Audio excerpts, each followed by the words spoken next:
कालच्यातला एक प्रश्न राहिला होता. वरील घनाकृती ठोकळ्यामध्ये टिंबटिंब या रंगाचा समावेश नाही. हिरवा, पिवळा, निळा. काल आपल्या ह्यांच्या 3 जोड्या लागल्या होत्या लक्षात घ्या. कोणता कलर राहिलाय? पोपटी. पोपटी हा नवीन रंग आहे. वरील ठोकळ्यामध्ये तो आलेला नाही.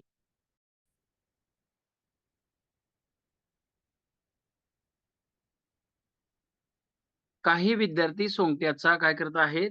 खेळ खेळत आहेत. त्यांनी काय केलंय? एकूण 3 वेळा म्हणजे कुठला अंक नाही बरं का, माहीत नाही. फक्त काय बोललंय बघा त्याने आपल्याला 3 वेळा सोंगट्या टाकल्या. 3 वेळच्या वरच्या बाजूच्या अंकाची बेरीज किती असेल?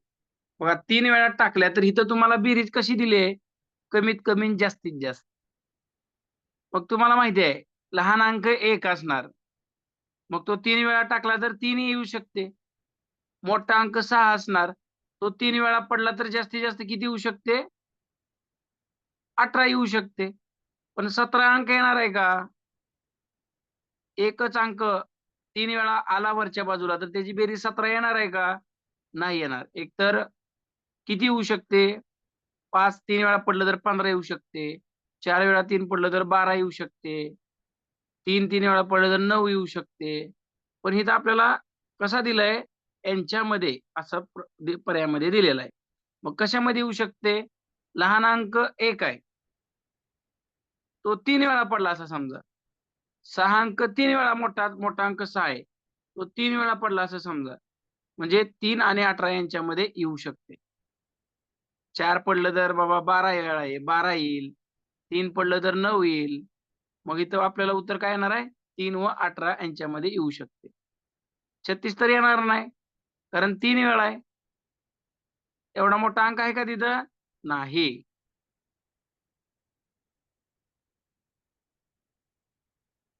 1 ते 6च अंक असणार आहे ठोकळ्यावर. हे कमीत कमी जास्तीत जास्त यांच्यामध्ये बेरीज येऊ शकते. पर्याय क्रमांक 3. समजलं का सगळ्यांना? लक्षात आलं का?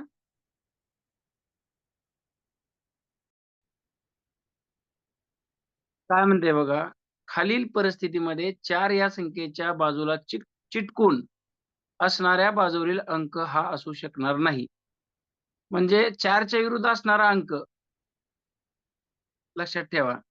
त्याच्या कडेला असलेला बाजूला असू शकणार नाही म्हणते. मग 4 च्या विरुद्ध अंक बघायचा. ह्यात कॉमन 4 अंक आहे. घड्याळ दिशेने जावा 5, 3. दुसऱ्या आकृती जावा 1, 2.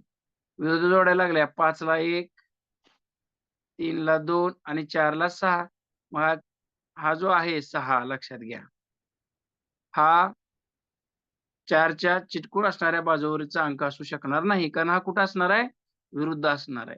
किंवा हाच प्रश्न तुम्ही असा सोडवू शकता. 4 च्या शेजारी पहिल्या आकृतीत 5 आणि 3 आहे. दुसऱ्या आकृतीमध्ये 2 आणि 1 आहे. राहिला कोणता अंक? 6. हा 4 च्या विरोधामध्ये येतो. तो त्याच्या चिकटून लगतच्या बाजूवर असणार नाही. लक्षात आलं सगळ्यांना? बघा आता पोरांनो आपण सोडवूया बरं का. लक्ष द्या आता. प्रणिती बरोबर आहे. प्रश्न काय म्हणतंय बघा, समजून घ्या. घनाकृती सोंगटी 2 वेळा टाकली असता जमिनीवर पडलेल्या बाजूंची 2 वेळची बेरीज जास्तीत जास्त किती असेल? आता 2 वेळा जास्तीत जास्त बेरीज किती असेल म्हणलंय? समजा 1-2 वेळा पडलं तर त्याची बेरीज 2 येईल. 2 पडलं तर 4 येईल. 3 पडलं तर 6 येईल. 4 पडलं तर 8 येईल.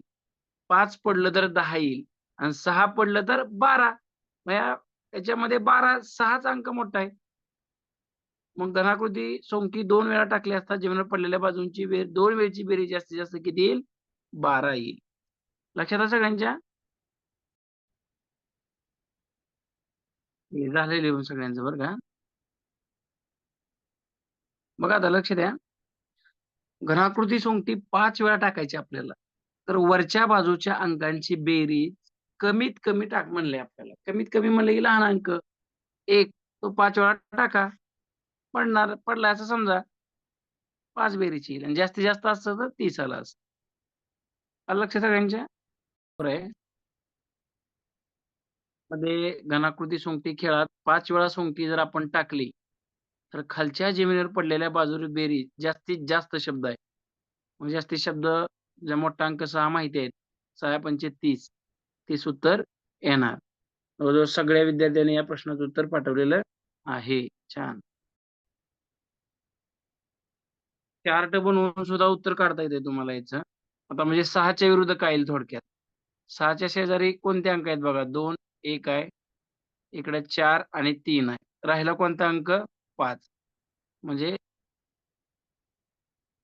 कोणता अंक येणार आहे?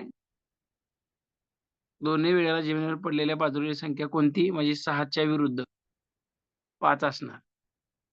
लक्षात आलं सगळ्यांना? प्रश्न बघा लक्षात आला का?